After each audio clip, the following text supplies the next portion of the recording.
This episode of Techno Buffalo is brought to you by Full Sail University. What's up, everyone? Welcome back to the episode of Rettinger's Rants. I'm your host, John Rettinger, the show where I get super mad, red-faced, and start to sweat profusely talking about things that make me super cranky pants. Up this week, I want to talk about this guy. Well, not this one in particular, but the general genre in which it lives. Batteries. Why they suck, why they can't get better, and why they are the bottleneck holding back electronics. This is Rettinger's Rants. Let's get our ranties in a bunch. So if you're watching this video, you, like me, probably share some passing passion with the world of consumer electronics. You love your gadgets, you love your gizmos. You'd like to take them on the road, you like to take them on the toilet, because I know you play Angry Birds while you are pooping. And I'm actually pointing at someone in particular. Him, I know that you play Angry Birds while you are pooping. We use our electronics everywhere. They're ubiquitous in our lives. But the problem is they die so quickly. Not physically, like they fall off a cliff or somehow have a electronics heart attack. They run out of battery life. And we've seen over the past almost 10 years, battery technology has stayed almost totally stagnant, while processing power has gone way, way, way up. So therein lies a problem. We have so much power, but not enough things to provide power to the processor. So what happens is batteries get bigger and bigger and bigger, but the efficiency of those cells don't get any better. We're still using almost the same battery technology we used almost back at the original Razr phone, yet processors have gotten, single core, dual core, quad core, octa-core. So it got me back thinking about my old Game Boy days. If you don't know what the Game Boy was, I feel very, very sad for you. It was an awesome thing that played Tetris and black and white Mario, and I loved the thing, but I could only get my game on and maybe for about an hour and a half before the batteries died, and I figured, as a little John would, it's just that big.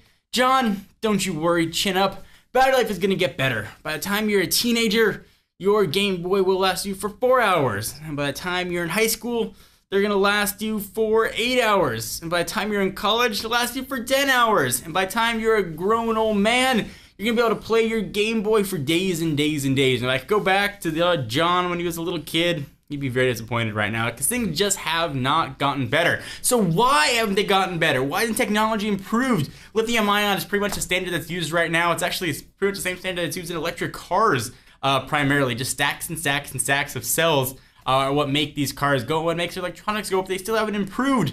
There are things that are coming. You've got lithium air batteries, which are supposedly going to improve efficiency, but the innovation behind battery technology has just not been there. Listen, I'm a selfish guy. I want to use my phone for 19 days and not plug it in. At the very least, why can't I recharge it using the sun or some sort of other kinetic motion while I'm running around? Battery life just needs to get better. Things need to last longer, and I wish that they would. So to you, battery maker, to you, Panasonic, and anybody else considering innovating, don't innovate in faster processors. There are plenty of people to do that. Leave that to AMD, leave that to Intel, leave that to NVIDIA and Qualcomm. Make better batteries. Put the R&D technology behind that. That is so important for how we do things. Not only, and hear me out, will it reduce landfills? Less batteries getting thrown away. It'll reduce the charge on the grid, so there'll be less energy being used. And whether you use a clean energy or dirty energy, which really doesn't matter, less of it will be used, so more efficiency will happen. And the world will be smiling, and that kid and me can play Mario Brothers and Tetris for 10, 12, 14 hours without having to worry. Or, in retrospect, probably having to talk to another kid. So please, work on it. Make things better. I want better battery technology. So let me exhale. Let me take a minute to thank our friends and sponsors at Full Sail University. Listen, if you use a smartphone or tablet, you know that the mobile web development world is on fire right now, and Full Sail University's mobile web development program has the answer for you.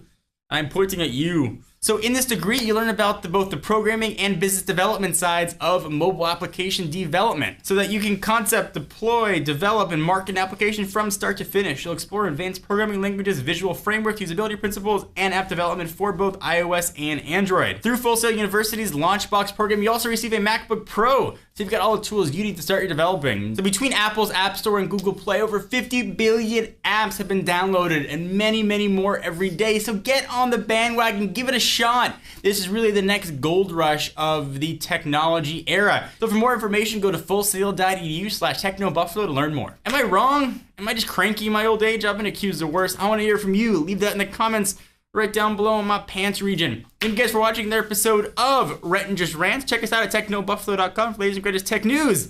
I'm John Rettinger, and I'll see you in the next video.